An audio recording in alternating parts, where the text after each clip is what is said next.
Diary of a Wimpy Kid, Christmas Cabin Fever. A movie that was based off of a book series as well, but somehow put it into a Christmas special. I kind of like it more than the first two movies. Let's talk about it.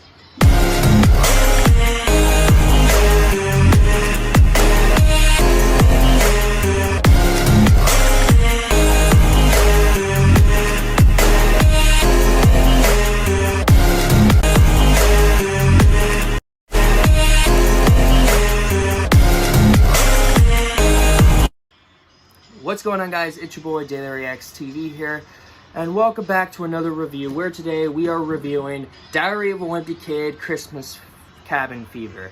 So the basic premise is basically Greg Heffley has to fight off a snowstorm and also gets out of Santa's naughty list because he wants this video game system, kind of like the PS5 kind of thing, and basically, you know, has to try to survive. And, you know, synopsis of the snowstorm. Now, many of you guys don't know, I'm a big, massive fan of the Diary of a Wimpy Kid books. I even love the live-action movies. And, to be honest, I hated The Long Haul, and I hated the other two animated films. So, coming into this film, I was afraid I was gonna hate it. But surprisingly, I did not. I actually really enjoyed this movie. Not only, I know it didn't copy the original book, Cabin Fever. I haven't read this thing ever since I was a kid. And it's the same thing, except they borrowed a lot of things, like the freaking elf on the shelf thing that's creepy as heck. You know, but everything else, man, like, this book, I will admit, it's not the best out of the series. I don't know, I haven't read it for a very long time, but I knew this movie was based off of the book, except the movie is a Christmas special, and this is just an ordinary Diary of a Wimpy Kid book set in, like, Christmas timing. So, I was very nervous about this film. I ended up really thinking that the trailers kind of made it look cheesy and trying to make, hey, let's make a movie that could basically helm for people's childhoods. And also, Diary of a Wimpy Kids probably won't hate it more. It's a shocker, though, because I didn't hate this movie. Far on out, like, I hated those first two animated films. Not only because they were copying the original Diary of a Wimpy Kid trilogy, but because of the dialogue, the animation, and everything is just completely pointless, you know?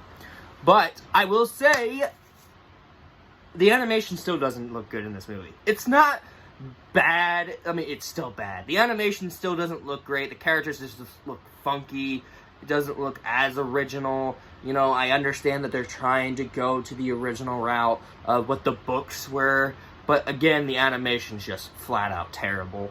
But it's that good of a terrible animation that I kind of love it at the time. I love it at the minute. So yeah, the animation is terrible. I will admit to that. The story, however, is very interesting, very well done, very intriguing. There is moments where I would pick out things that just didn't make sense that they tried to put in the movie from the book. But like, the elf thing just didn't have any reason to be in the film. I'm sorry, the elf on the shelf one character in this movie did not need to be in this movie. He just wasn't part of the story. You just could have probably taken him out. The whole story, like, Rowley's barely in it. Okay, understandable. The story is about Greg, you know. In the books, you know, Rowley is a bit of more like selfish. In this movie, you kind of feel it a little bit more than they do in the other two films. The other two films, you already seen the stories. You already seen what they did. You already seen what Greg did. That's one of the things that, like, kind of makes me go, I don't like these movies just because they're copy and pasting what the original trilogy did. I don't actually hate this movie just because it was trying something new. So I'm glad it did that. It's very well and compelling, you know. It's just very, very weird. You know, very compelling, weird at the moment. Yeah. Also, I really do want to say I really did like the family connection where they're stuck in the house during the snowstorm. Kind of reminded me of when we were stuck in the hurricane and how messed up we all were during that. Yes, we have another hurricane. It's going to be like that again. So it kind of reminded me of that, except this movie had snow in it. It's kind of funny. I do also really care for each character this time. I really cared for Greg. I cared for Roderick. I cared for everyone in the family. And that's a first from ever since those other two movies and even Long Haul. I was like, oh, well, these guys are the same. Can we change it up a bit, please? They did change it up, and I freaking love it for that. I obviously want to say, though, too, another good thing about the film is that we didn't get too much of Raleigh, because one of my big pet peeves about the first two movies is that Raleigh was in it a lot in the movies, and he was very, very annoying. Like, very annoying. It made no sense to have Raleigh in this story. And the moment you hear him in this movie, he is still a little bit annoying, but he isn't half bad as he was in the first two films. Good job on that, Disney and Fox. Other than that, that's all I can talk about Diary of a Wimpy Kid, Christmas, Cabin Fever.